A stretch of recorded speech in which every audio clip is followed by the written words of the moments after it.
बिस्मिल्लाहिर्रहमानिर्रहीम, अस्सलाम वालेकुम नाज़रीन। ईद उल फितर की खुशियाँ आपको मुबारक हों। और बेशुमार जगहों के ऊपर ऐसी ईद की खुशियाँ मनाई जा रही हैं कि दिल जो है वो बाग बाग होता दिखाई देता है। बहुत सी जगहों पे मुख्तलिफ लोगों के औकात कार हैं, आदत व अतवार मुख्तलिफ हैं। बहुत सारी जगहों के ऊपर लोग ज़ियाफ़तों का एहतमाम कर रहे हैं। कुछ लोग अपने करीबी रुफ़क़ा को बुला के ईद की खुशियों को दोबाला कर रहे हैं। वो रमज़ान मुबारक का पूरा महीना कि जब हमने सादत भरे महीने में नेकियां समेटी हैं और अपने अहलो अयाल का ख्याल रखा है, कुर्बो जवार में ख्याल रखा है, उन लोगों को तो ईद की खुशियां दोबाला होती हुई दिखाई देंगी। लेकिन वो लोग जो गुजरे हुए मुबारक महीने का भरपूर फ़ायदा नहीं उठा सके, वो ईद के दिन क्या अहदो पैमा करेंगे, ये एक बुनियादी सवाल है।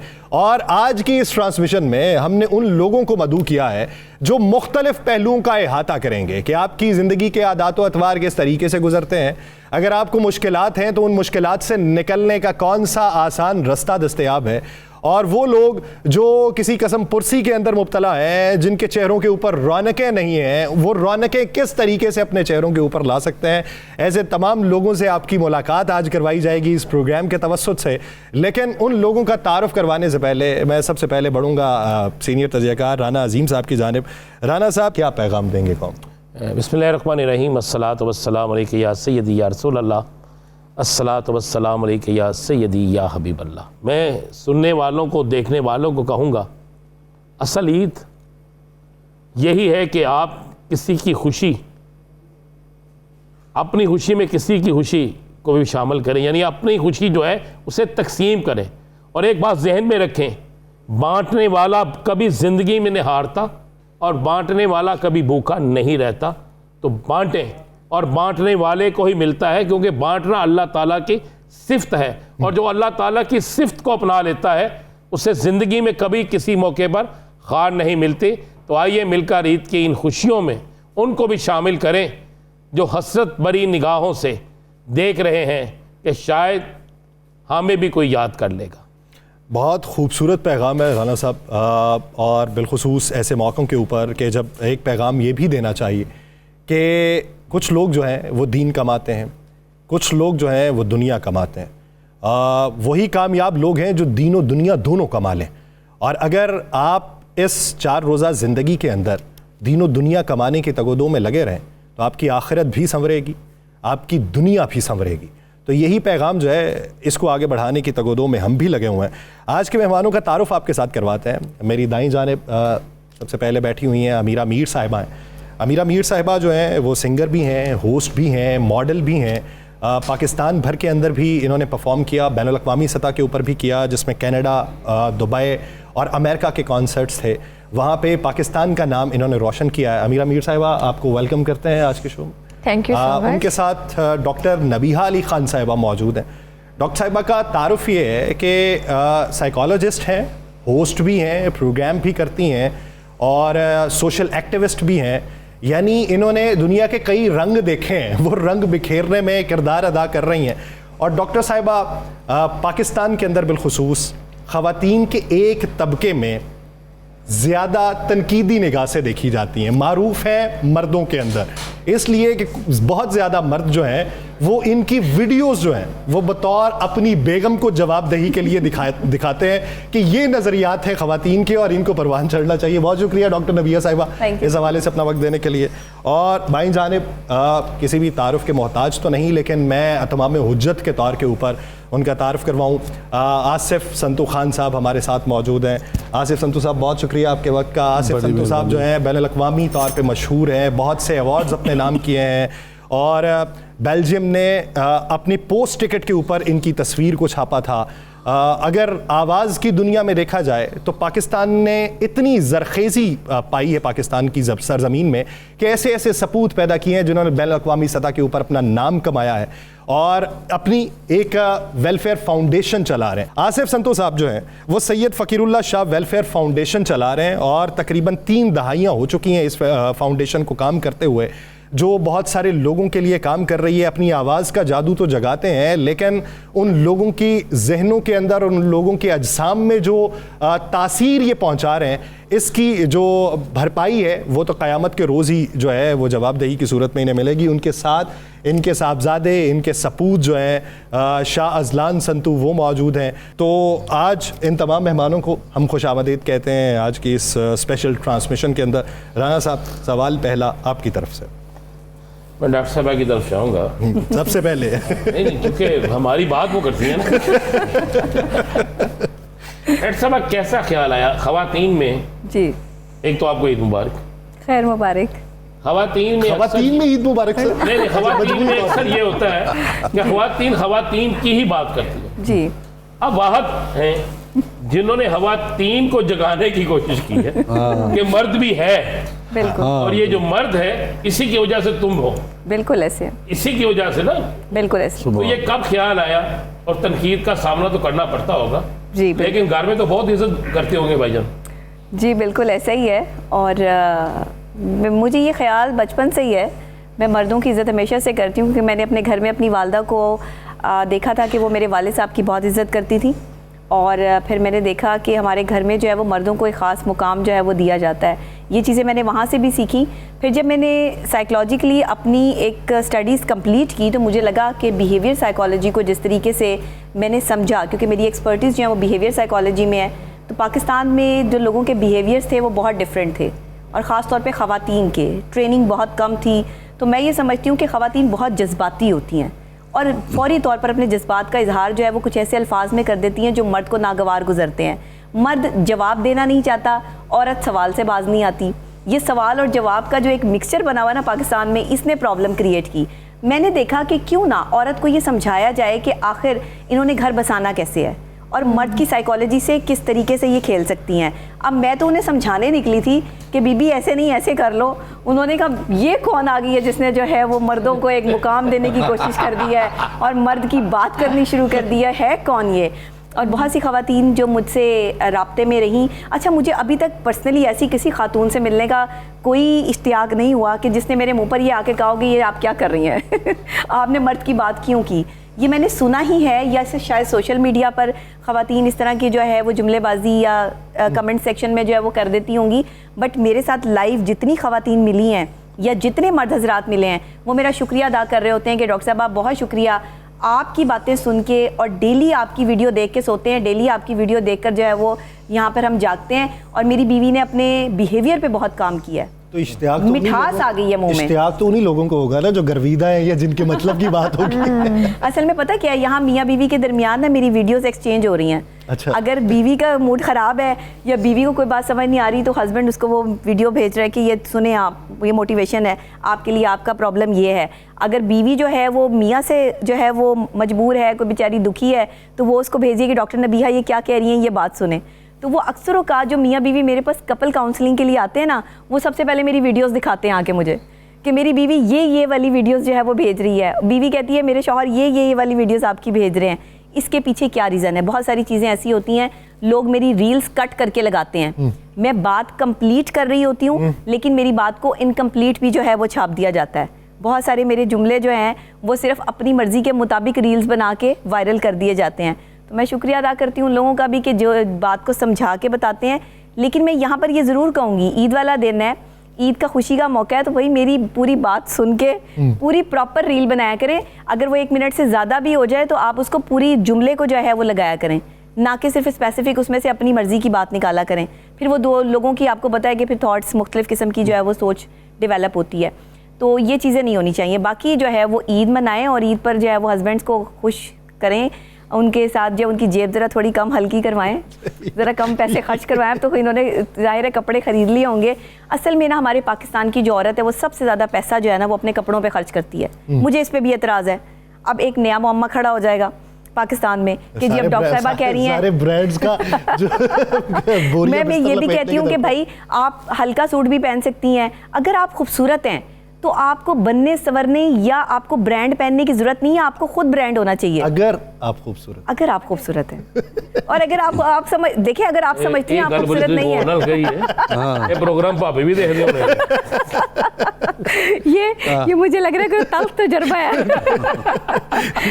जो बयान किया गया ईद वाले दिन खास तौर पे। ऐसा कोई जाती तजुर्बा है? जाती नहीं है। अच्छा अमीरा साहिबा, ईद के दिन के मौके के ऊपर क्या मसरूफियत होती है? वैसे नॉर्मली मेरी ईद तो सोकर ही गुजरती है, लेकिन आज आप लोगों का बहुत शुक्रिया, आपने यहाँ पे इनवाइट किया, आज उठा दिया। मुझे कोई एक्चुअली मौका चाहिए था कि मैं भी ईद पे जाऊँ, कोई होता नहीं था मौका, मैं सोई रहती थी पूरा दिन, क्योंकि आपको पता है रमज़ान में ऐसी रूटीन होती है कि आपको सोने का उठने का कोई टाइमिंग्स नहीं होती है। लेकिन मुझे यहाँ पे आके बहुत मज़ा आ रहा है, थैंक यू सो मच जगाने के लिए। हम सब फनकार होना कोई बड़ी बात नहीं, गुलकार होना बड़ी बात नहीं, जी, लेकिन आप उस दरवेश के पैरोकार हैं, बिल्कुल, उनके मुरीद हैं जिन्होंने बांटा है, बेशक, और आप भी उसी तरह बांट रहे हैं, क्योंकि मेरा वहाँ पे भी एक बड़ा रूहानी तल्लक है। बिल्कुल जी, बिल्कुल, तो आप बांट रहे हैं, बांटने वाले को मिलता बहुत है। बेशक। फनकार तो समेटता है। हमारे मुर्शद पाक वो फ़कीर हैं, तो आप बेहतर जानते हैं कि उनकी क्या बंदा कितनी तारीफ़ करे उतनी कम है। उनकी सखावत, उनका प्यार, उनका दस्तरखान, उनका क्या क्या शुमार मैं बता नहीं सकता। संतू साहब, ये आपके बरखुरदार नाम इनका शाह अजलान, जी, किसकी जानिब से रखा गया? ये मेरे पीर मुर्शद सैयद सुलेमान अली शाह साहब के ने नाम रखा, यानी मुकम्मल नाम ही शाह अजलान है। अब माँ इस तरह हुआ कि जब ये पैदा हुआ तो सरकार की वालदा ने मोहम्मद अली हैदर नाम रखा। अच्छा, उस सरकार ने ये भी नाम कहा कि ठीक है, तो एक अपनी तरफ से नाम रखा है कि इसका नाम है शाह अजलान संतू। अच्छा, यानी तो बे फॉर्म के ऊपर अब क्या नाम है? ये वो पासपोर्ट पे इसका साउथ अफ्रीकन पासपोर्ट है। अच्छा, माशाल्लाह। हाँ जी, उधर बॉर्न है बच्चे मेरे। अच्छा, ओवरसीज आए हैं फिर हम, जी, हमारे यहाँ तो आज। हाँ जी, तो इसके पासपोर्ट पे मोहम्मद अली हैदर लिखा। ये बड़ी बात है, हमेशा हमारे मुल्क में ओवरसीज हुक्मरान आते थे। डॉक्टर साहिबा, एक सवाल इस नौइयत का कि क्यों लोगों की जहनीत ऐसी है कि मुआशरे में सिर्फ फ्रस्ट्रेशन ज़्यादा पाई जाती है। यानी आप अच्छे खुशहाल हैं, अच्छा कमा रहे हैं, अच्छा खर्च भी कर रहे हैं, लेकिन उसके बावजूद सुकून नहीं है। और बेशुमार लोगों को जो बाहर सोते हैं उन्हें कोई फ़र्क नहीं पड़ता कि मैं किस बिस्तर पे सो रहा हूँ, मेरी कितनी कमाई है, कितना खर्च कर रहा हूँ, पुरसुकून है, दिली तौर पे, अंदरूनी तौर पे कैफियाती तब्दील है। तो ये जो उनसर में तब्दीली है, ये किस वजह से? देखिए, एक तो आपकी सोच की वजह से, दूसरे एक्सपेक्टेशन की वजह से। देखिए, मर्द उस औरत की इज़्ज़त करता है जो औरत एक तो मर्द का खर्चा कम करवाए और दूसरे उसका दिमाग भी खर्च कम करवाए। ये पक्की बात है। तो ये जो हमारे यहाँ का ज़्यादातर फ्रस्ट्रेशन है ना, ये देख लें, ये हमने भी घर जाना है। ये जो डिप्रेशन और फ्रस्ट्रेशन है ना, ये बढ़ती इस वजह से है कि आप या तो ज़्यादा एक्सपेक्ट कर लेते हैं रिलेशनशिप में भी और अपनी ज़िंदगी में भी। पहले पुराने ज़माने में जो है हमारे बड़े कहा करते थे कि जितनी चादर हो ना उतनी चादर देख के पाँव फैलाओ, तो मुतमईन रहोगे। और मेरी अम्मी कहती थी कि बेटे, आपने कभी अपने से ऊपर वाले को नहीं देखना, आपने हमेशा अपने से नीचे वाले को देखना है और शुक्र अदा करना है अल्लाह का कि अगर आपके पास वो चीज़ नहीं है जो आपसे ऊपर वाले के पास है, तो आपने उसे देख के शुक्र अदा करना है जो आपसे नीचे है, जिसके पास वो भी नहीं है जो आपके पास है। तो जिस खातून को बंदा ही ना चंगा लब्बा हो तो वो क्या करे? देखिए, बंदे किसी को भी चंगे नहीं लबे हुए पाकिस्तान में। ज़ाती तजुर्बा एक और है। हाँ, बंदे इतने अच्छे नहीं होते हैं, मर्द इतने भी अच्छे नहीं होते। और खूबसूरती तो पाकिस्तान में बहुत ज़्यादा नहीं है, सीधी बात है। ज़्यादा खूबसूरत मर्द नहीं है पाकिस्तान में, लेकिन ये है कि इंटेलिजेंट मर्द बहुत हैं पाकिस्तान में, स्मार्ट मर्द बहुत हैं पाकिस्तान में, फिर इज्जत करने वाले मर्द बहुत हैं पाकिस्तान में। तो वहाँ शक्ल मायने नहीं रखती, जहाँ पे आप अपनी बीवी की इज्जत के लिए जो है वो कहीं भी खड़े हो जाएं, आप रिस्पेक्ट का ख्याल रखें, आप किसी के साथ जो है वो उसका स्मार्टली उसको जो है वो हैंडल करना जानते हो। पाकिस्तानी मर्द वो वाहिद मर्द है जो स्मार्टली औरत को हैंडल करना जानता है। डॉक्टर साहिबा कह रही है कि हर मर्द को एक सियासतदान होना चाहिए जो इलेक्शन से पहले वाला हो, जो कैंपेन की जरूरत वाला हो कि मैं आपका खादिम। हाँ, बिल्कुल। तो वो वाले देखिए, जब सीट मिल जाए तो फिर मुकर जाए।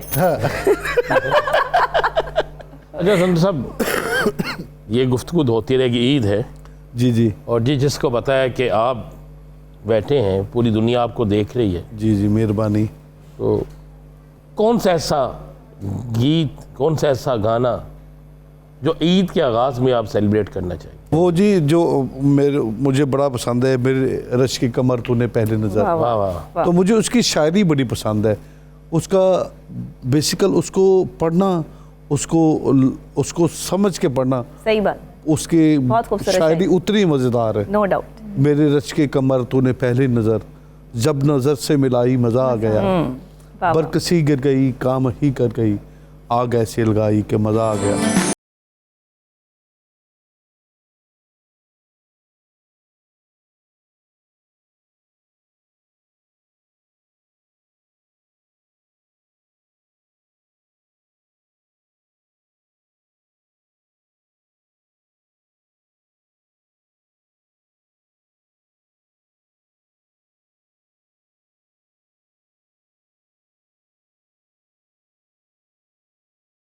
ब्रेक के बाद खुशामदीद नाज़रीन, ये खुशियों का सिलसिला जारी हो सारी है। ट्रांसमिशन के सिलसिले को आगे बढ़ाते हैं।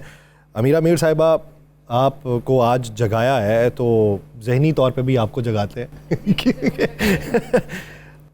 सबसे बड़ा ज़िंदगी का कॉन्सर्ट जो आपने अब तक किया, उसके तासुरात क्या थे और फीडबैक कैसा मिला उसका? अभी रिसेंटली मैंने किया है, हमारे यहाँ हुआ था हॉर्स एंड कैटल शो, जो कि बहुत ही बड़ा गवर्नमेंट की तरफ से ये ऑर्गेनाइज़ किया गया था। वहाँ पे एक बहुत ही धमाकेदार परफॉर्मेंस की, जिसको हमारी सीएम साहिबा ने, शहबाज शरीफ साहब ने और बहुत सारे जितने भी बड़े बड़े मिनिस्टर्स थे, उन्होंने बैठ के देखा और ये बहुत बड़ी हमारे लिए अचीवमेंट थी। मेरे लिए स्पेशली उसको हमने परफॉर्म किया और उन्होंने देखा और बहुत ही ज़्यादा अप्रिशिएट किया।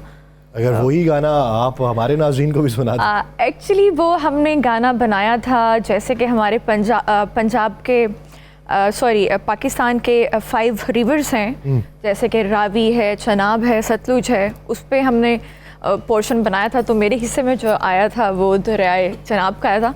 वो काफ़ी ठेठ टाइप की पंजाबी थी। बेसिकली मुझे पंजाबी इतनी ज़्यादा आती नहीं है, लेकिन जब आप गायकी में आते हैं, कुछ भी गाना पड़ता है, फिर आपको फ़र्क नहीं पड़ता कि वो किस लैंग्वेज में है। मैंने एक शेर लिखा था कि हज़ारों दिलों को जीतने वाले, हज़ारों दिलों को जीतने वाले एक शख्स से हारते ज़रूर हैं। अच्छा, क्या बात है। बिल्कुल, ये हार के ही मैंने गाना लिखा है। देखें, हार के लिखा है, देख लें। बिल्कुल। मैंने इनकी बड़ा इमोशंस अच्छा- को बड़ा और अच्छा सिचुएशन लगा। को समझते हुए जो है वो Thank you so शेर पढ़ा है। इसी पे तो वो भी है ना कि मजा तो तब है कि तुम जानबूझ कर हारो, हमेशा जीत ही जाना कमाल थोड़ी है। कमाल थोड़ी है, वाह इस जीवन के अंदर तो ये चीज़ चलती वाह वाह है। वाह। संतू साहब, अगर देखा जाए तो पाकिस्तान की जो मौसीकी, उसको दुनिया भर में पजीराई मिली। जी जी हमने हर जॉनरे का सिंगर जो है वो पैदा किया, जी जी। लेकिन आप क्या समझते हैं कि कवाली या सूफीज़म, उसके अंदर जो एक अंदरूनी कैफियत है, वो दूसरी मौसीकी से किस हद तक मुख्तलिफ?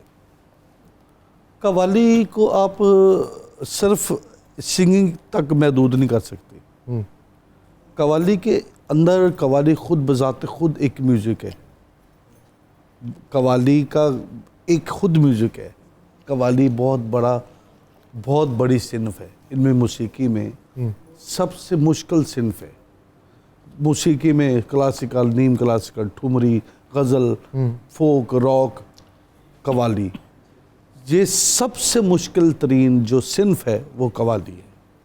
क्योंकि बैक टाइम 15-16 लोगों को साथ लेके चलना होता है लाइव। तो 15-16 बंदों को ख्याल रखना होता है कि ये सुर में है कि नहीं, लय में है कि नहीं, इनका तलफ़ुज़ ठीक है, कलाम ठीक है, लय ठीक है। गज़ल वाले तो गज़ल अकेले ने गा ली, हाँ जी, ठुमरी वाले ने ठुमरी गा ली। ये 16-20 बंदों ने बैक टाइम शुरू होना होता है। तो इसलिए ये कव्वाली एक बाकायदा म्यूज़िक है। हमारी बात किस्मती है कि यहाँ पे कव्वाली पे कोई स्कूल नहीं, कोई स्कूल ऑफ थाट नहीं, कोई ऐसा है ही नहीं दायरे में। कव्वाली बड़ा हो गया, अल्हम्दुलिल्लाह में बुला लिया, कव्वाली करा दी, चलो जी। और देखो दुनिया हमसे हासिल कर रही है। फ्रांस मैं जाता हूँ हर साल, फ्रांस, जर्मनी, अमेरिका जाता हूँ। अमेरिका में मैं लेक्चरर हूँ 12 यूनिवर्सिटीज़ में। अल्हम्दुलिल्लाह। तो मैं कभी अपनी तारीफ़ नहीं करता, ना मुझे तारीफ़ का शौक़ ही है। सिर्फ बताने का ये मकसद है कि बताते हैं दुख होता है कि हमारे मुल्क की पहचान है कव्वाली।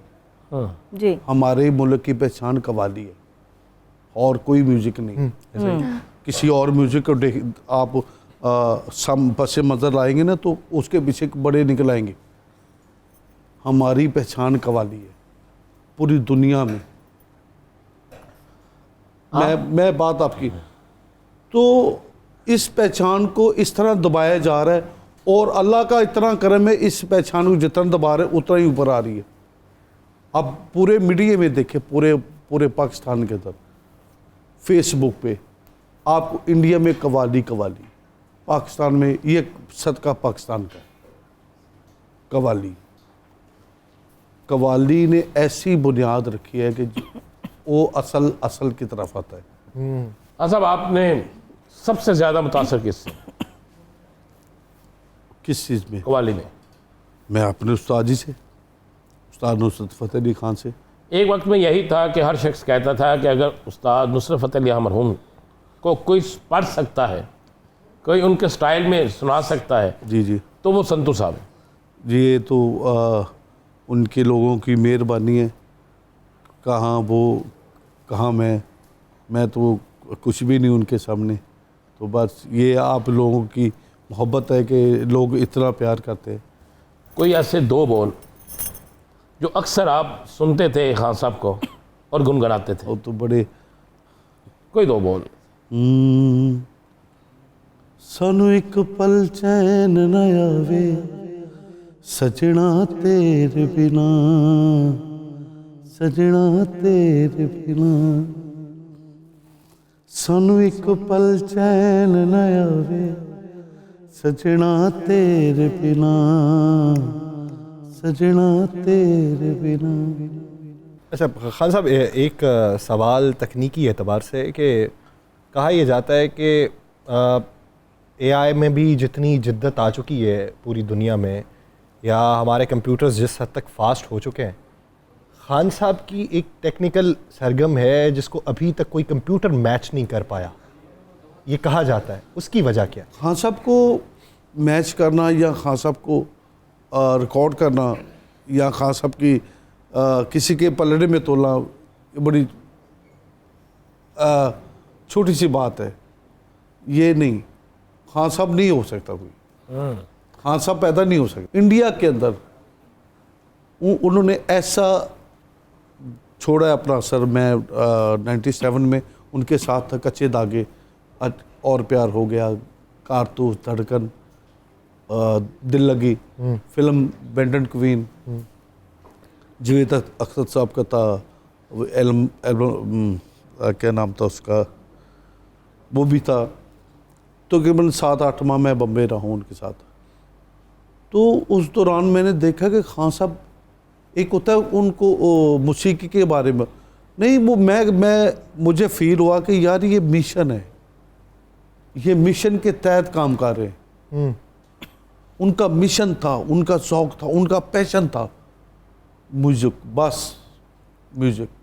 अमीरा मीर साहिबा, जैसे रूटीन है, यानी आपने कहा कि सो के वक्त गुजरता है, रूटीन में कुछ चेंजेस जो है वो वक्त के साथ साथ महसूस होती? जाहिर सी बात है, जैसे जैसे आप मैच्योर होते हैं, आपको अपनी जिम्मेदारियों का एहसास होता है कि आपको लाइफ में एक साथ बहुत कुछ करना है। पिछले 15 सालों में ईद में क्या तब्दीली आई है? ईद में तब्दीली आई है कि पहले ईदी मिलती थी और अब देनी पड़ती है। ये तो सबसे बड़ी तब्दीली आती है। और जब ईदी लेते थे उस वक्त बड़े सुख थे। या बहुत। जब ईदी देते हैं अब तो कहते हैं कहाँ से आ गई दोबारा से आ गई। 1 साल का पता ही नहीं चला, दोबारा ईद देनी पड़ेगी। मैं बहन भाइयों में सबसे बड़ी हूँ, सब तैयार होते हैं अपनी ईद लेने के लिए और मैं कहती हूँ। सो बस ये एक सबसे बड़ी चेंजिंग है। और दूसरा ये था कि पहले एक अलग ही खुशी होती थी बचपन में ईद की, अब एज सच पता नहीं क्यों नहीं होती, इसलिए थोड़ा ज़्यादा सो के टाइम गुजरता है। So Eid is kind of vacation और relaxing day, more kind of. कभी जिंदगी में घर में झगड़ा हुआ? झगड़ा सही बताना याद नहीं है। पड़ता कि सही वाला कभी झगड़ा हुआ। अच्छा, मैं क्योंकि गुस्से में खामोश हो जाती हूँ, मैं गुस्से में ज़्यादा बात नहीं करती। ये वैसे औरतों की खसलत के मुनाफी है। मुनाफी है जी। मैं अगर मेरे साथ कहीं बहस हो रही होती है या मेरे हस्बैंड के साथ मेरी जो है वो कभी कोई बहस या मुझे कोई चीज़ बुरी लगती है तो मेरे फेस एक्सप्रेशंस बताते हैं कि मैं गुस्से में हूँ, और मेरे फेस एक्सप्रेशंस बताते हैं कि मुझे चीज़ अच्छी नहीं लगी है। मैं एक जुमला बोलती हूँ और वही जुमला आग लगा देता है, उसके बाद दूसरा बोलता है और मैं खामोश हो जाती हूँ। जुमला है कौन सा? तो वो या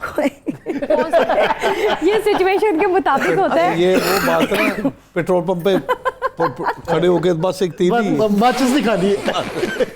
नहीं, मैं सिर्फ दूसरे को ही रियलाइज़ करवा देती हूँ कि यहाँ आप गलत हैं। जब उनको ये समझ आती है कि इसने हमें गलत साबित कर दिया है तो जाहिर है फिर दूसरी तरफ एक आग का शोला भड़कता है और मैं थोड़ा सा जो है वो अपने गुस्से को जो है वो कंट्रोल कर लेती हूँ। मैं कभी लड़ाई नहीं करती। मेरे गुस्से में मैंने आपको बताया ना कि मेरे चंद जुमले होते हैं जो मैं बोलती हूँ, उसके बाद दूसरे बोलते हैं, मैं खामोश हो जाती हूँ, क्योंकि अगर मैं भी बोलना शुरू कर दूंगी तो वो एक तबाहकुन मरहला हो जाएगा। एक शख्स को खामोश नहीं, बस मेरे कुछ जुमले इस तरह के होते हैं जिस तरह आज मेरे जुमलों ने जो है वो पूरी दुनिया में लोगों को एक सोच तब्दील करने पे मजबूर किया है। घर बस रहे हैं, लोग अपनी गलती को तस्लीम कर रहे हैं, लोग अपनी पर्सनैलिटी और शख्सियत में जो है वो निखार लाने की कोशिश कर रहे हैं। या मेरी शायरी जो मैं ख़ुद करती हूँ, शेर भी लिखती हूँ, तो अक्सर औक़ात जो है वो शायरी से भी लोगों को समझाने की कोशिश करती हूँ कि ज़िंदगी क्या है, हकीकत क्या है और कैसे जो है वो इंसान को ज़िंदगी गुजारनी चाहिए। तो ईद जो है ना, ये बड़ा एक खूबसूरत त्यौहार है।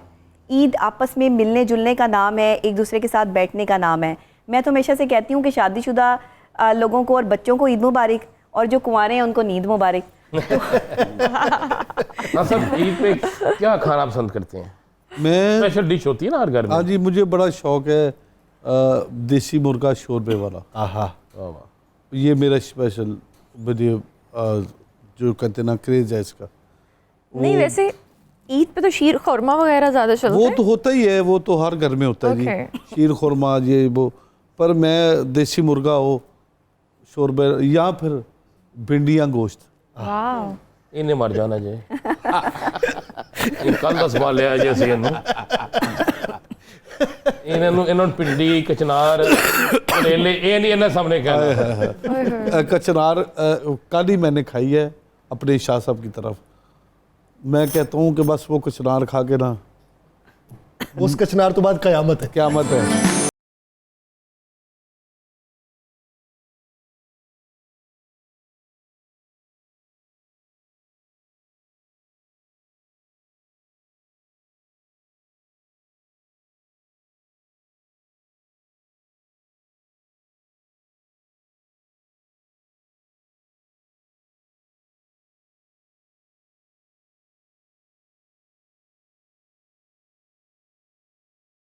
ब्रेक के बाद एक बार फिर से खुशामदीद गुफ्तगू के सिलसिले को आगे बढ़ाते हैं। डॉक्टर साहिबा, इससे पहले कि आपकी तरफ आऊँ, तजम्मुल कलीम साहब पंजाबी के बहुत बड़े शायर हैं, अल्लाह ताला उन्हें सेहत कामिला अता फरमाए, इन दिनों में बीमार हैं।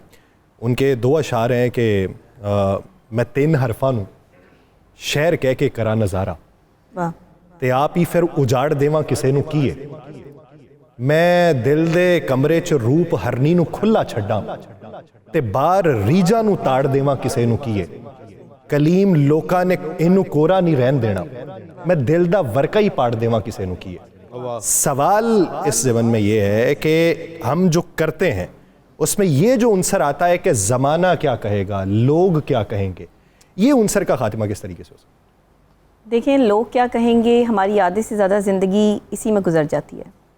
लोगों का काम है कहना। मेरा ख्याल है कि लोगों को कोई और काम नहीं है, जो कहते हैं उन्हें कोई काम ही नहीं है, इंतहाई फारिग लोग हैं, वेले लोग हैं। मौला अली फरमा रहे हैं कि अगर किसी के साथ ताल्लुक़ रखना है तो ये देखो कि जब तक तुम उसे गुस्से में ना देख लो तब तक उसके साथ कोई ताल्लुक़ जो है वो मुकम्मल ना करो, यानी पक्का ना करो। रिश्तेदारी कहीं बनानी है तो पहले उस शख्स को गुस्से में देखो कि वो गुस्से में तुम्हारे बारे में क्या ख्यालात रखता है। इसका मतलब ये, फिर फरमा रहे हैं कि सफ़र करो, खाना खाओ, उसके साथ बैठो, तभी पता चलेगा ना कि इंसान क्या है। तो यहाँ इंसान को परखने के लिए बड़ा आसान हल जो है वो मैं आज से 1400 साल पहले ही मिल गया था। लेकिन प्रॉब्लम ये है कि हमने फोकस ही नहीं किया। बेसिकली लोग क्या कहेंगे, फोकस आपका ये नहीं होना चाहिए। लोगों ने कहना ही कहना है, आप जितने मर्जी अच्छे हो जाएं, आप सबके लिए अच्छे नहीं हो सकते। ऐसा बिल्कुल कहीं ना कहीं आप किसी ना किसी के लिए बुरे हैं, जारी बात है क्योंकि कि हर कोई आपको पसंद तो नहीं कर सकता। इसी तरह आप देख लें कि ईद पे हमारे जो रूठे हुए रिश्तेदार होते हैं, हम कहते हैं कि जाएं जी अपने रूठे हुए रिश्तेदारों को ईद पे जो है मना के लाएं। अब बंदा उनके घर जाए उनको मनाने के लिए तो 100 और उनके जो है वो मसाइल खड़े होते हैं आगे, 100 और चीज़ें, 100 और बातें जो हैं वो सुनने को मिल रही होती हैं। बंदा मनाने के लिए जाता है, खुद जो है वो रूठ के आ जाता है। सारी ज़िंदगी यही चलता रहता है। पाकिस्तान में मैंने एक चीज़ बड़ी आम देखी है, भाई शादी हो, खाना ना मिले, रिश्तेदार रूठ जाते हैं। रिश्ता हो, रिश्ते पर सारे रिश्तेदारों को ना बुलाओ तो रिश्तेदार रूठ जाते हैं। किसी बच्चे की जो है वो शादी में किसी से मशवरा ना लो तो रिश्तेदार रूठ जाते हैं। लोग क्या कहेंगे? भाई रिश्तेदार हैं, आपके जानने वाले हैं, लोग क्या कहेंगे? ये ज़िंदगियों से हटा दें। अगर अपनी औलाद को कामयाब करना है, अगर अपनी ज़िंदगियों में आपने पुरसुकून रहना है, तो इस जुमले को अपने जो है वो दिमाग से मिटा दो। काश कि हम इसकी जगह एक और जुमला ऐड कर लें, बहुत अच्छी बात, कि मेरा अल्लाह क्या कहेगा, ऐसा ही है, मेरा अल्लाह क्या सोचेगा। या फिर इसके जिस दिन दिल में ये बात आ गई ना, उस दिन सारे मसले या फिर हल हो इसके जाएंगे। मुतबादल ये है कि लोग क्या कहेंगे के मुतबादल आप ये देखें कि मैं क्या सुनूंगा। क्या बात। तो जब आप इसके ऊपर इक्तफा कर लेंगे तो आप अच्छाई को सुनना शुरू कर दें, तो फिर वो मनफी देखिए, जो सुने वो जो आप हजम कर सकें। बिल्कुल, बहुत अच्छी बात की है। बेहतरीन हथियार खामोशी है। बिल्कुल, बहुत अच्छी बात की है। खामोशी तो बहुत बड़ा हथियार है, बहुत बड़ा हथियार है। खामोशी बहुत जरूरी ब्रेक चीज पे है। जाना है, ब्रेक पे जाने से पहले आपकी अपनी पसंद का कोई गाना? वैसे तो मैंने बहुत सारे गाने किए हैं, लेकिन जो सबसे पहला मैंने शुरुआत की थी गाने की वो हमारी बहुत बड़ी लेजेंड मैडम नूरजहान साहिबा, उनका भी कोई कंपैरिजन नहीं है। उन्होंने इतने खूबसूरत गाने गाए और मुझे नहीं लगता कि उनका कोई कंपैरिजन अब तक आया है या आएगा। सो बहुत बड़ी फ़ैन हूँ मैं उनकी, हमेशा उनके गाने गाती हूँ।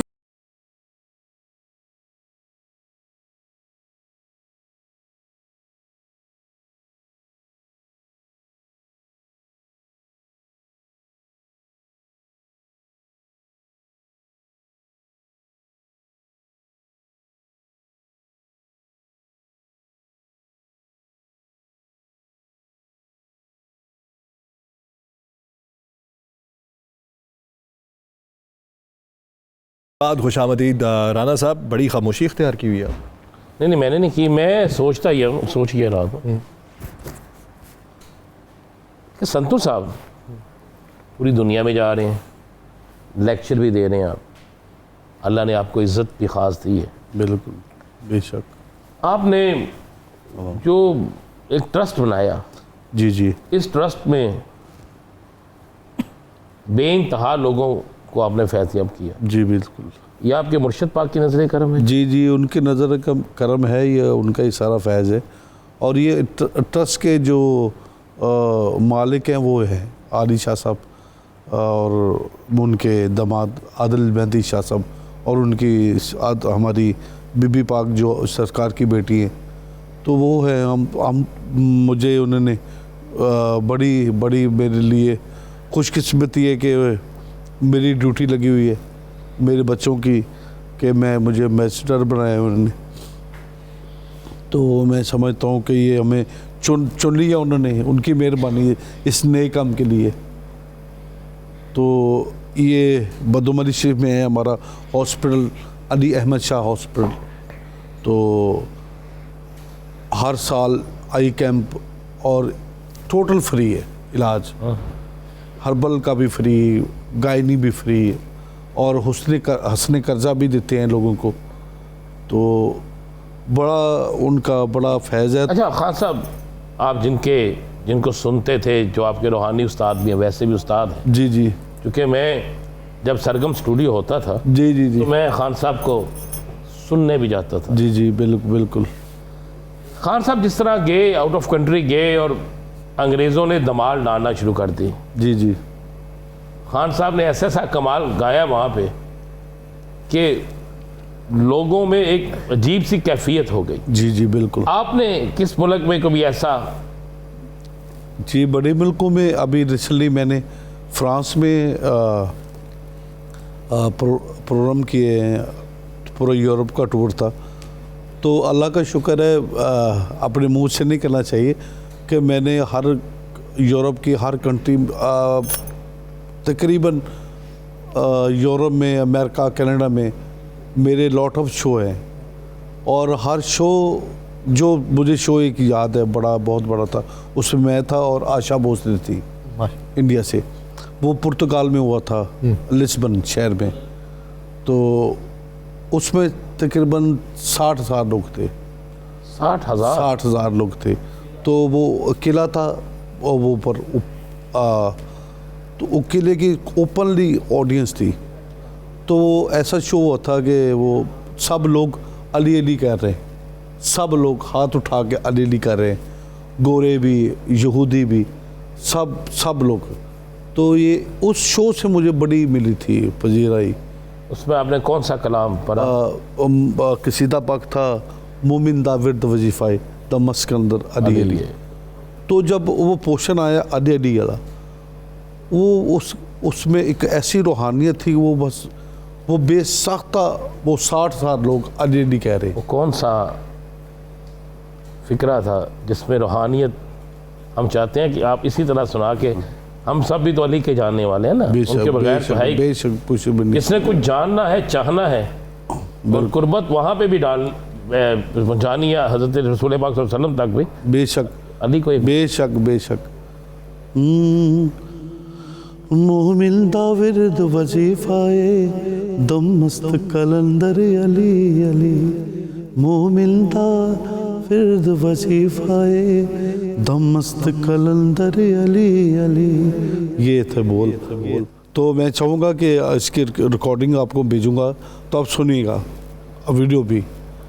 तो किस तरह लोग कह रहे हैं, वो बैक ज़ुबान होके अली अली कर रहे हैं, को वो एक देखने के लायक मंजर है। अच्छा, आप अपने बेटे को गायकी में लाएंगे या इसे कुछ और सोचा है इसका अंदर? बेसिकल हमारी गायकी में, हमारे घर में असूल है कि हमारे गाने बजाने वाले के घरों में असूल होता है ये कि हम इन पे मुसल्लत नहीं करते, शौक़ देखते हैं, शौक़ किसको है। तो इसका शौक़ बहुत है कव्वाली का, इसका दिन रात ये बस कव्वाली ही, बस इसका पैशन भी उड़ता है कव्वाली।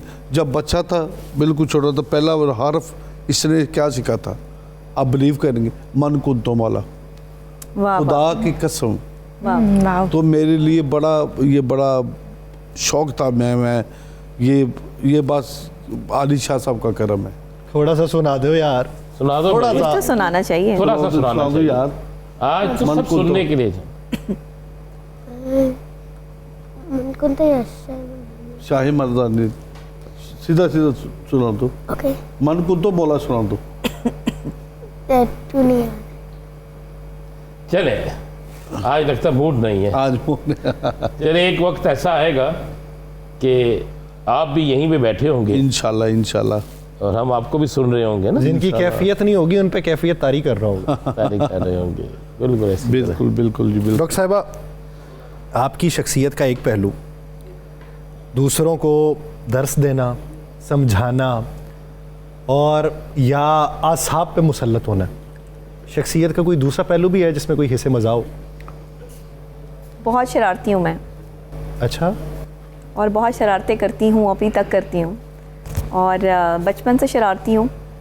और मुझे शरारतें करने से ये लगता है कि मैं ज़िंदा हूँ, क्योंकि वो कहते हैं ना कि जब आप मुश्किलात में बहुत ज़्यादा घिर जाएं, दुख बहुत ज़्यादा बढ़ जाएं, तो अपने अंदर के बच्चे को ना मरने दें, क्योंकि आपके अंदर का बच्चा अगर हर उम्र में ज़िंदा है ना, तो आप ज़िंदा रहेंगे। वरना आप इतने फ्रस्ट्रेटेड हो जाएंगे, इतने डिप्रेस हो जाएंगे कि आपके अंदर सब कुछ ख़त्म हो जाएगा। आज जो हम कलर्स में आपको नज़र आते हैं, या एक सबसे बड़ी बात ये भी है कि आपको पता है कि मैं एंकर पर्सन भी हूँ, तो मुख्तलिफ़ चैनल्स पे जो है वो ईद शोज़ में भी आपको नज़र आ रही हूँ, मुख्तलिफ़ चैनल्स में as a guest, as an anchor person भी जो है वो मैं एक निजी चैनल से जो है वो ट्रांसमिशन कर रही हूँ। तो मुझे ये लगता है कि आपकी ज़िंदगी जितनी मसरूफ़ होगी और आप अपने काम के साथ अगर प्यार करते होगे, आपका पैशन ही आपका जो है वो प्रोफेशन बन जाएगा, तो मैं समझती हूँ कि आप खुश होंगे। बच्चे को भी एक हद तक बालिग रखना चाहिए ना। बच्चा ही जाग जाए 70 साल की उम्र में दीवार से नीचे छलांग लगानी है, तो फिर क्या करेंगे? नहीं, मेरी उम्र 70 साल नहीं है। कभी उदास हुई? हाँ, उदास होती हूँ। और ईद के मौके पे उदास करवाएंगे राना साहब? हाँ, उदास होती हूँ। उदास तब होती हूँ कि जिनके साथ बहुत अच्छा सलूक किया, जब उन्होंने अच्छा सलूक नहीं किया तो वहाँ से तकलीफ़ होती है। कुछ ऐसे दोस्त जिनके साथ जो है वो बहुत अच्छा वक्त गुज़रा, उन्होंने बेवफ़ाई की तो बुरा लगा। कुछ ऐसे साथी जो आज इस दुनिया में मेरे साथ नहीं है, उनके जाने का दुख है। लेकिन मेरी ज़िंदगी का कोई एक ऐसा दुख नहीं है कि जिसे लेकर मैं ज़िंदगी जो है वो बहुत ही दुखी गुजारूं। मैं ज़्यादा देर तक सैड नहीं रह सकती। बस मुझे ये मालूम है कि हाँ, दुख होता है, तकलीफ़ होता है, कोई एक पल होता है जो लम्हा होता है।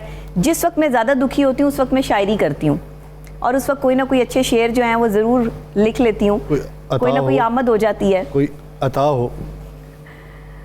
मैं अक्सर तो वैसे तो बहुत सारे जो है वो लोगों को सुनती हूँ, पढ़ती हूँ, लेकिन क्योंकि मेरा मार्फत से ज़रा ज़्यादा ताल्लुक़ है, बाबा बुल्ले शाह को भी पढ़ती हूँ और वैसे भी जो है वो लिखती भी हूँ। बहुत से शेर मैंने ख़ुद भी लिखे हैं, तो उसमें तंज़ो मज़ा भी है और भी कुछ है। अब आप बता दें कि ईद की मुनासबत से आप सुनना चाहेंगे या वैसे सुनना चाहेंगे? आप अपनी मर्ज़ी की मुनासबत से सुनाइए। आप अच्छा सा शेर सुन जो आप समझती हैं आपके दिल के बहुत करीब है। मेरे दिल के करीब एक ही है और वो है, मैं नीवा मेरा मुर्शिद उच्चा, मैं नीवा मेरा मुर्शिद उच्चा ते उच्चिया नाल मिलाई, सदके जावा उन्हें उच्चिया तो जिन्हें नीविया नाल निभाई। देखें, जब तक आपके पीछे किसी का हाथ नहीं ना होता, मुझे ये फिक्र नहीं है कि मेरे आगे मेरा दुश्मन कौन खड़ा है, मुझे ये पता है मेरे पीछे किसका हाथ है। बेशक मैं इसलिए जो है वो बेबाक होके बोलती हूँ और सच बोलती हूँ। मैं गलियां दा रूरा खूरा, हाँ। मैं चराया साइयां। वाह। तो ये जो चीज़ें ना ये साथ साथ चल रही होती हैं इंसान के। फिर मैंने एक और भी शेर लिखा कि मेरे दिल के बावर्ची खाने में तेरे प्यार का चूल्हा जलता है, मेरे दिल के बावर्ची खाने में तेरे प्यार का चूल्हा जलता है, मैं रोज़ चावल बनाती हूँ मेरा रोज़ पतीला जलता है। ऐसा भी कुछ लिखा। फिर ये भी लिखा कि ईद फीकी लग रही है, इश्क की तासीर भेज, गले मिल, हाँ, गले मिल या लिबास ईद में तस्वीर भेज। अब देखिए ना, ईद वाले दिन होता ये है, क्या बात है, कि जब आपका महबूब आपको मुयस्सर ना हो या नज़र ना आए, तो सबसे पहले तो बात ये होती है ना कि भाई ईद के लिबास में ज़रा तस्वीर तो भेजो, आज कैसी लग रही हो या कैसे लग रहे हो। या हस्बैंड जो है वो नमाज़ पढ़ने के लिए जा रहे हैं और फिर वापस उन्होंने घर आना है, तो सबसे पहले फ़ोटो सेशन हो रहा है, चीज़ें हो रही हैं। तो ये जो ईद की तस्वीर है ना, ये बड़ी इंपॉर्टेंट होती हैं। और दोस्तों से जब आपको ईद की तस्वीरें आ रही होती हैं कि आज मैंने ये जोड़ा पहना है, आज ये कलर है, फिर तो काम कपड़े में आ गया ना। हाँ, काम कपड़ों पे आके खत्म होता है। कपड़ों से शुरू और कपड़ों पे खत्म। हाँ, पहना क्या, लेडीज का तो देखें यही कपड़े। लेडीज ने शादी आए तो लेडीज ने कपड़े पहनने हैं। संधू साहब असि बहुत ज्यादा करिए ना, ਉਹੀ ਘੜੇਜ਼ਾ ਲੈ ਕੇ ਸ਼ੇਵ ਕਰ ਲਈ ਤੇ ਬੁੱਢੀ 4 ਦਫਾ ਪੁੱਛਦੀ ਆ ਜੀ ਕਿੱਥੇ ਚੱਲੇ ਹੋ।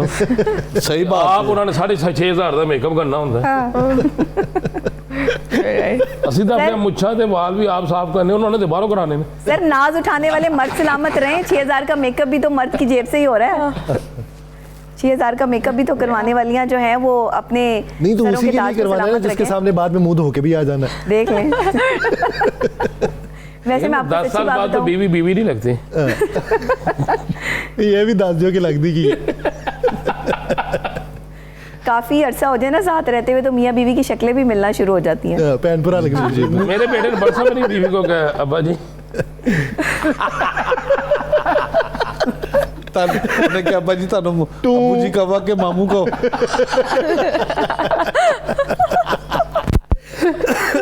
ਤੁਹਾਡੀ ਅਮੀਨਾ ਸ਼ਕਲ ਮਿਲ ਪਈ ਹੈ, ਤੁਸੀਂ ਹੁਣ ਤੁਹਾਨੂੰ अबू कहो कि मामू कहो। सही बात।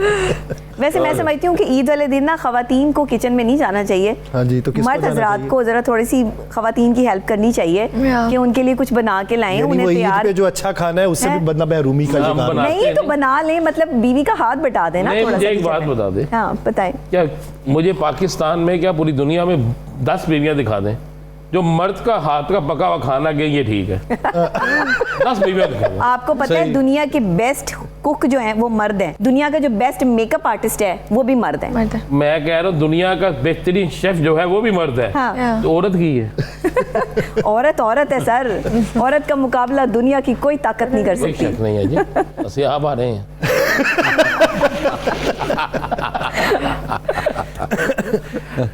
अमीरा, अगर हिस्से मज़ाक की बात है तो हिस्से मज़ाक में बहुत सी तकालीफ भी बर्दाश्त करनी पड़ती हैं, बहुत सारे लोग बातें कर जाते हैं।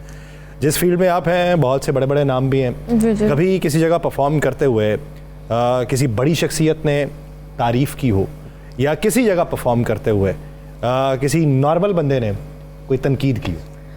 जी, जाहिर सी बात है, हम जैसी फील्ड में हैं काफ़ी सारे हमें एक्सपीरियंसेस होते हैं, जहाँ पे अच्छे होते हैं वहाँ पे बैड भी होते हैं। सो मोस्टली तो तारीफ़ ही की है लोगों ने, लेकिन कुछ ऐसे लोग भी होते हैं और ख़ास तौर पे वो अपने होते हैं। मैंने ये देखा है कि जो आपकी बुराई कर रहे होते हैं ना वो आपके अपने ही होते हैं। बाकी पूरी दुनिया आपको अप्रिशिएट कर रही होती है, लेकिन जब आप अपनों से पूछ रहे होते हैं कि मैंने कैसा किया, सो वो आपको सिर्फ आपकी खामियां गिनवाते हैं। सो मेरे साथ तो यही एक्सपीरियंस रहा है। तो वही ना सोच में हूँ, सभी इस बार कहाँ जाएंगे, आस्ती झाड़ दी तो यार कहाँ जाएंगे। तो फिर उसी तरह के लोग मिल आते हैं, कोई मसला नहीं है, जिंदगी है, नाम है इसका। आपने भी जिस तरह कहा ना, मैं सुन रहा था, और डॉक्टर साहबा ने भी मार्फत की बात की ना, जी जी, बुल्ले शाह सरकार से लेकर, तो मैं पहली दफ़ा ज़िंदगी में मदीना शरीफ गया। सुभान अल्लाह।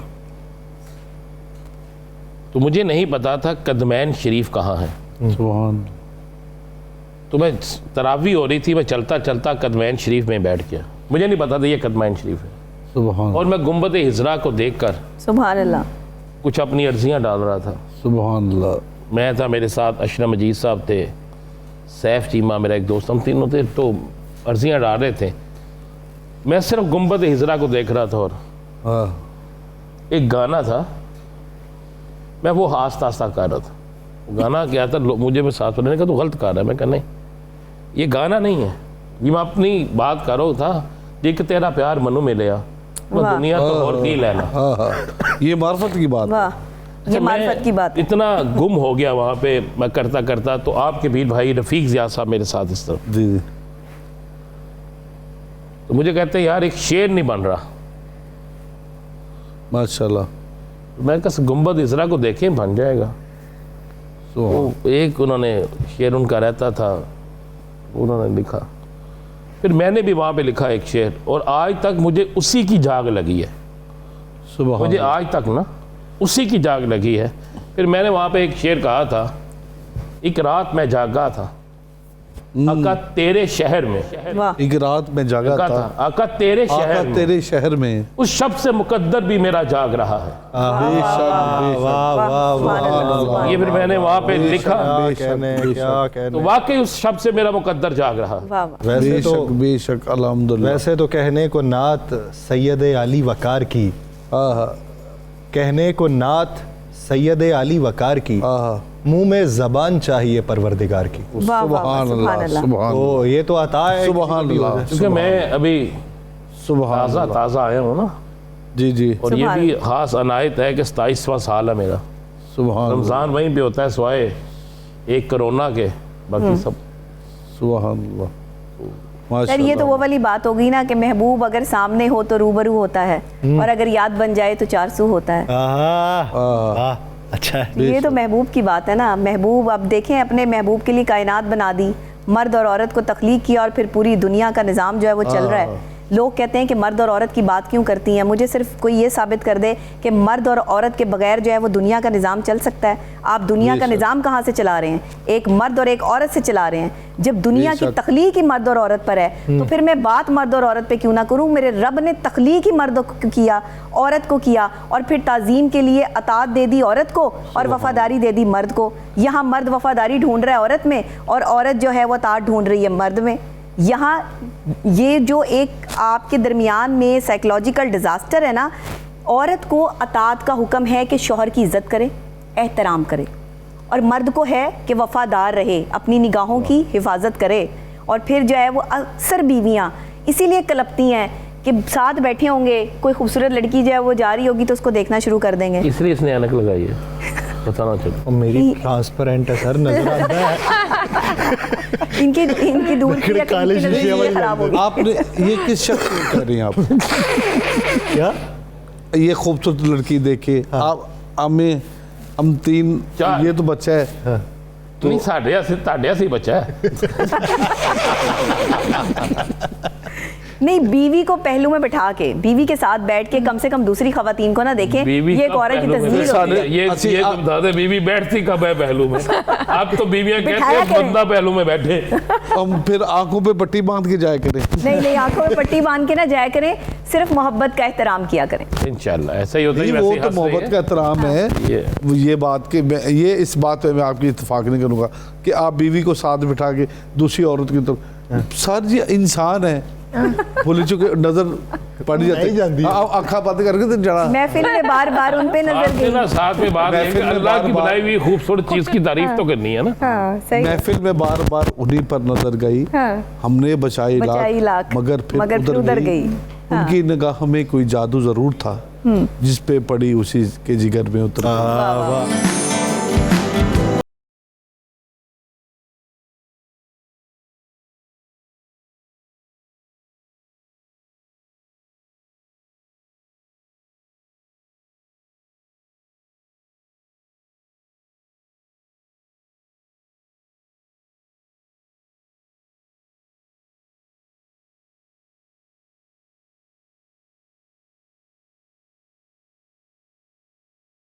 ब्रेक के बाद खुश आमदीद जी राना साहब। बात यह है कि आज खान साहब ने जो सुना दिया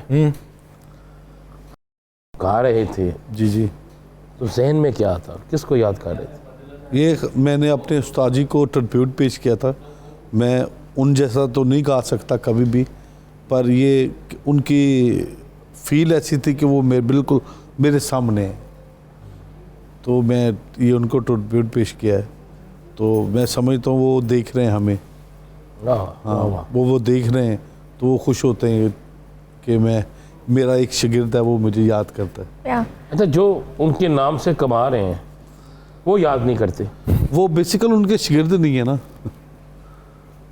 बात तो ये है कि तो मैं इसलिए कह रहा हूँ, मैं सरगम स्टूडियो से लेके ना, हाँ, आप बिल्कुल बिल्कुल बड़ी सही मौके की बात कि सरगम स्टूडियो वही जानता है जिन्होंने बिल्कुल। तो ए आर रहमान भी उधर आया था, आपको पता है। तो मैं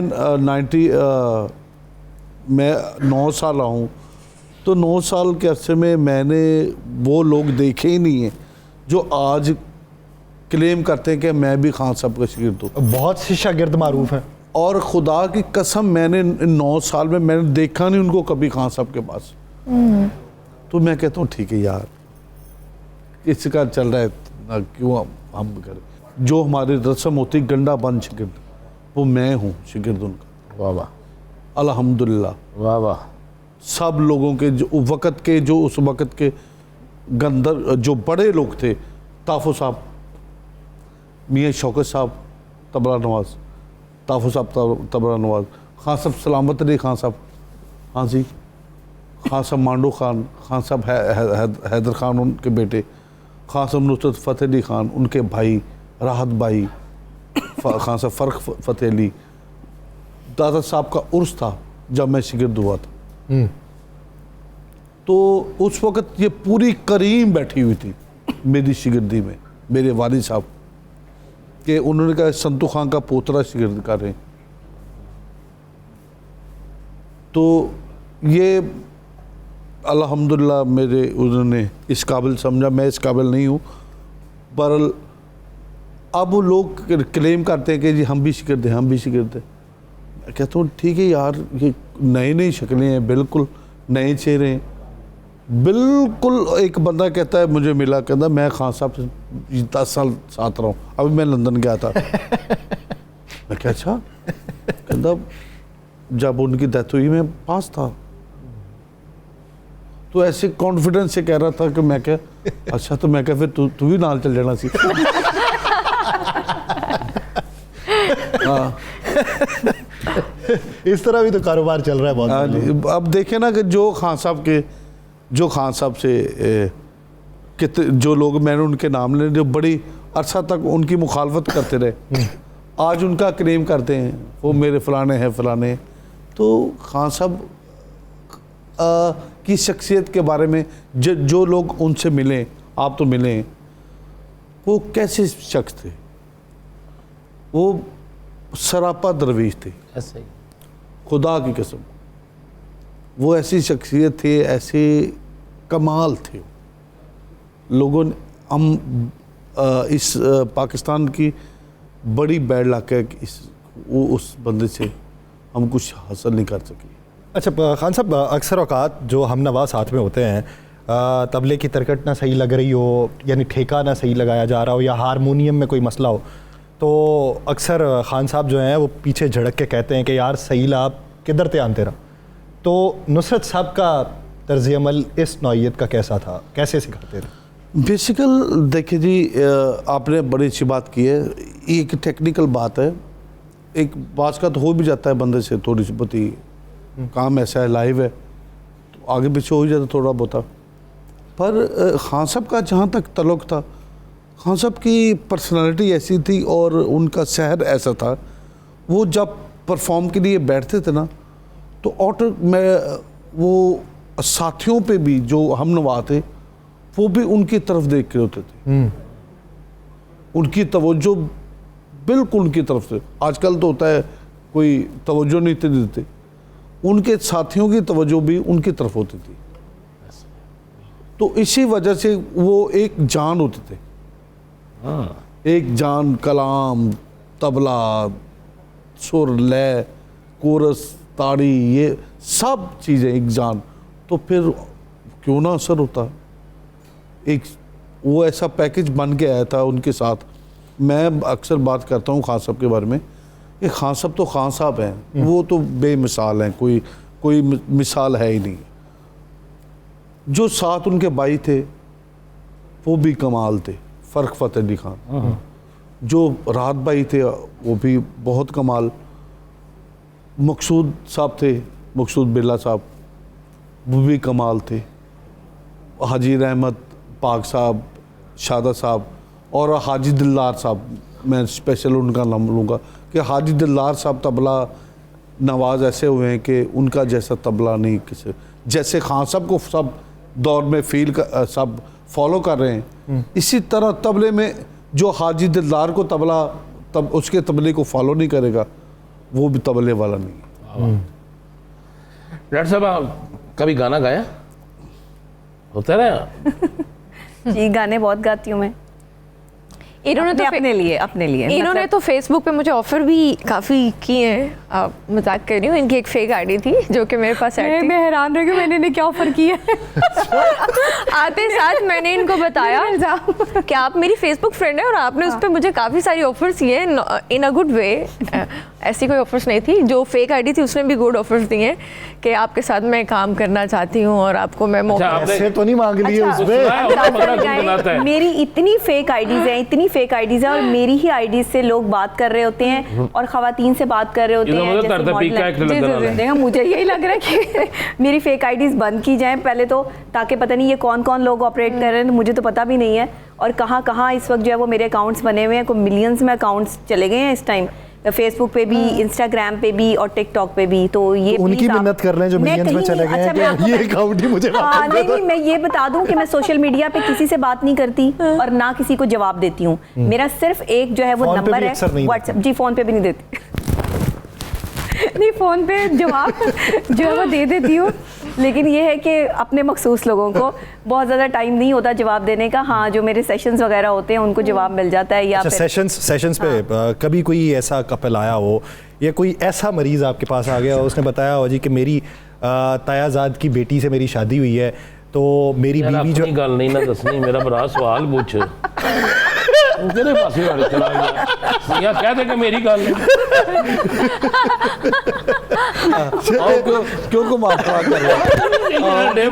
जाना सी इकट्ठे बैठ के शो करते हैं, मैंने तो 10 दफा पूछूंगा। सर, ये होता है यू टर्न। नहीं, अगर इस तरह का कोई बंदा आ गया और मेरे तायाजाद की बेटी से शादी हुई है, कजन भी लगती है, जो एंकर होते हैं उनको बड़ा फायदा होता है। हाँ। ये किसी के नावल लाखना गल ते पूछ रहे मेरी तायाजाद ओदी हैगी थी। वो रिश्ते में मेरी भांजी भी लगती है, मेरी बीवी भी लगती है, मेरी जो सास है वो मेरी कजन भी लगती है, सास भी लगती है। अच्छा। तो कभी इस तरह हुआ है कि आपने हाथ जोड़ के क्या हुआ, तो मेरे भी रिश्ते खराब करते हैं? नहीं, मेरे पास इस तरह का कोई रिश्ता नहीं आया। ये मुझे आपने पहली दफ़ा रिश्ते गिनवाए हैं। इस तरह का कोई जो है वो नहीं आया कि कोई किसी की कज़न भी है और वो फिर उसकी बीवी भी है। पूछने का मतलब ये था कि कोई ऐसा केस आ गया हो कि जिसने आपको परेशान कर दिया हो, यार तेरे मसले बहुत में। नहीं, देखिए, अगर हम परेशान हो जाएंगे तो फिर उनकी परेशानी का हल कौन बताएगा। बहुत सारे मसाइल ऐसे होते हैं जो बहुत क्रिटिक होते हैं और उन्हें सुनने में काफ़ी वक्त लगता है। मैं पूरी हिस्ट्री लेती हूँ और इस हिस्ट्री में मुझे जो है वो तकरीबन 1.5 से 2 घंटे लगते हैं एक बंदे को सुनने में। आप सोचें कि एक जो साइकोलॉजिस्ट है वो 1 से 1.5 घंटा एक बंदे को सिर्फ सुन रहा है और उसके बाद जो उसका अपना ओपिनियन है या उसने अपना जो डायग्नोसिस करना है वो उसका जो हिस्सा है वो 15 से 20 मिनट का है। तो ये आप मिला लें तो 2 से 2 घंटे लाजमी जो है वो ये बनते हैं। तो 2 घंटे लगातार एक ही बंदे के साथ जो है वो आपने एसोसिएट रहते हुए उसको पूरा प्रॉपर टाइम देना है कॉन्सेंट्रेशन से, और फिर जाके उसका जो है वो बोझ हल्का होता है। बेसिकली मैं ये कहती हूँ कि अगर आप लोगों को सुनना शुरू कर देना, लोगों की परेशानियों को जो है वो आप ऑब्जर्व तो करते हैं कि फलां परेशान है, हाँ परेशान है, सुने तो सही ना उनको, उन्हें मौका दें कि वो आपको सुनाएं। जब वो आपको सुनाएंगे तो उनके अंदर की फ्रस्ट्रेशन जो है वो खत्म होगी, उनका कथारसिस हो गया। कथारसिस हो गया। आप मुझे एंकर समझ लें, मैं एंकर हूँ सर इतनी बड़ी हस्ती के सामने मैं कैसे गाने की जिसारत करूं? मैं नहीं हस्ती नहीं, ये ईद की बात हो रही है।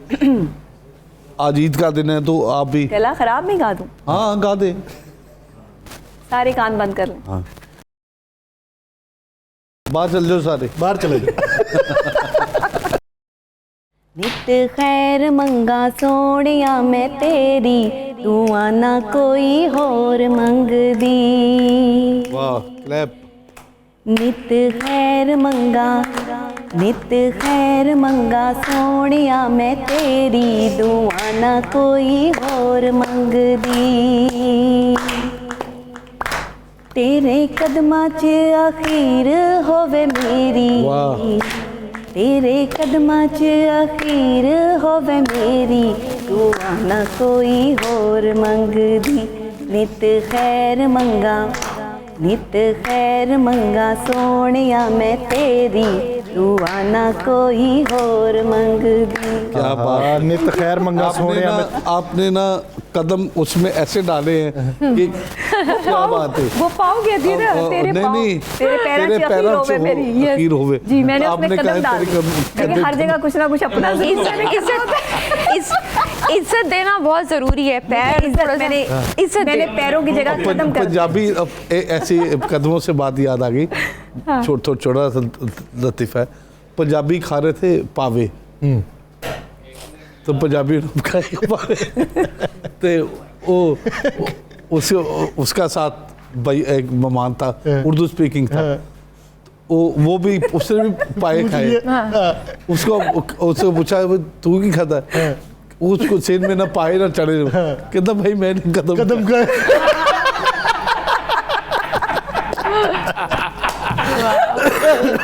मैंने 2 कदम खाए। गाने तो मुझे याद है, नित खैर मंगा सोनिया मैं तेरी, तो सूट बस 3 मंग दी। मेरा जी कोई ईद पे आप मैं ओके मैं भी पहले आपने एक बड़ा मिक्स टाइप का गाया। सबसे पहले तो मैं आपका बहुत शुक्रिया अदा करूंगी, आपने मेरे कहने पे इंसिस्ट करने पे गाना गाया, और शायद आई थिंक फर्स्ट टाइम ही गाया होगा आपने। मैंने फर्स्ट टाइम ही गाया और मेरा गला खराब। चले ये शर्फ मुझे हासिल हुआ कि मैंने आपको गाना गवाया है। और वो जो मैंने पैरों की जगह कदम कर दिए ना, वो मैंने एहतरामन किया। एहतराम बहुत।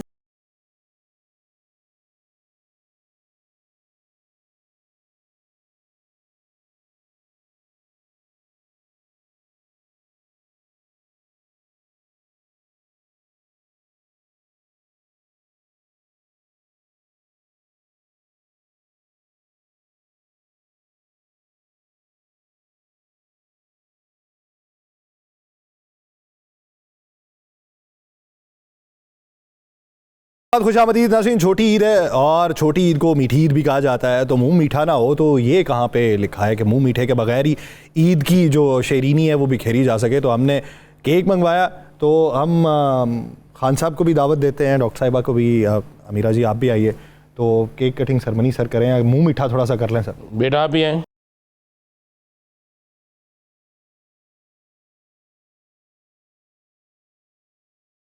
चले जी, अल्लाहुम्मा सल्ली अला मुहम्मद व आलि मुहम्मद।